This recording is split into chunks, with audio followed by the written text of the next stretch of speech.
qualcuno che ti vuole amare e non ha paura dell'amore. Come tu sai, si può soffrire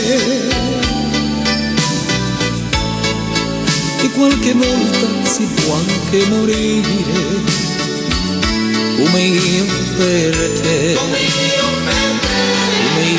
per te, come io per te, come io per te.